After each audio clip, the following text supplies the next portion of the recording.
Mapagpalang araw sa inyo mga kapamanang karunungan. Nakakita ka na ba ng ganitong klaseng bato? Ano kaya ang batong ito? Ano ang mga gamit nito? At paano ito makuha? Yan ang ating pag-uusapan ngayon, pero bago natin ipagpatuloy ay inaanyayahan ko muna ang mga first time pang napadaan sa ating munting channel na mag-subscribe na po, pindutin ang inyong notification bell.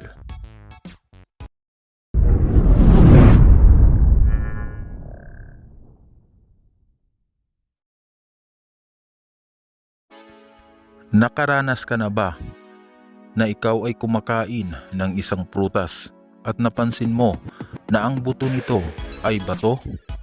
Sa mga hindi pa nakakaalam, ang tawag po dyan ay mutya. Ano mang klaseng buto ng prutas na inyong makukuha sa loob po ng prutas at ito po ay naging bato, yan po ay isang mutya. Halimbawa, sa ating topic ngayon ay ating i-discuss kung ano po ang gamit ng mutya ng langka. Ang mutya ng langka ay isang napakagandang gamit. Napakarami po ng gamit nito. Kung ikaw ay kumakain ng langka at napansin mo na isa sa kanyang mga buto ay naging bato, itago niyo po ito, dalhin palagi sapagkat may marami po ito magandang gamit na makakatulong sa inyo. At ang ganitong klaseng mga bagay ay hindi na ginagamitan ng mga espesyal na orasyon at latin upang gumana. Ang mutya ay automatic na po ang gana nito. Dalhin mo lang lagi sa inyong katawan at mapapansin mo na kung ano ang kanyang pinanggagamitan. Ano nga ba ang pinanggagamitan ng mutya ng langka? Ang mutya ng langka, base sa kanyang katangian, ang kanyang prutas ay napakabango nito kapag ito ay naging hinog na. Lahat ng tao ay mapapansin ang kanyang bango at talagang tutulo ang inyong mga laway kung naaamoy ninyo ang bunga ng langka kung ito'y hinog na. Isang katangian din ito, kung mapapansin ninyo, ang buto nito ay napaka madulas at mahirap pong hawakan.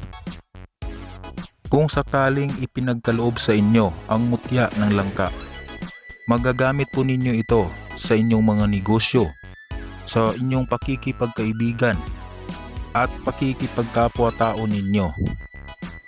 Mararamdaman ninyo na para bang ikaw ay mabango sa lahat ng tao at gusto kanila. Lahat ng inyong mga kaaway ay inyong magiging kaibigan. Kung ikaw ay mayroong business, ay dadami po ang inyong customer at ang inyong kita. Kung gagamitin po ninyo ito sa panghalina para sa inyong business, ay balutin ito sa pulang tela at dalhin po palagi sa inyong katawan o ilalagay ninyo sa inyong wallet o di kaya ay sa inyong bag na inyong dinadala araw-araw. Isa pa pong pinanggagamitan nito ay nagagamit po ito upang mas mabilis manganak ang babae. Paano ba ito ginagamit?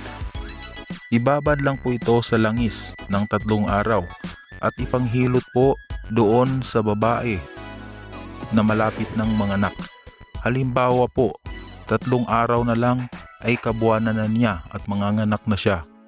I-massage po palagi ang langis na pinagbabaran ng mutya ng langka. Ito po ay upang mas madaling lumabas ang bata. Hindi po mahihirapan sa panganganak at iwas po sa cesarean. Magaling po at napakaraming pinanggagamitan ng mutya ng langka.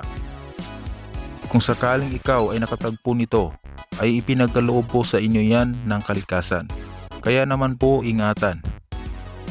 Yan po ay ang ilan lamang sa pinanggagamitan ng mutya ng langka. Paalam po sa inyo. Maraming salamat sa inyong panonood, mga kapamanang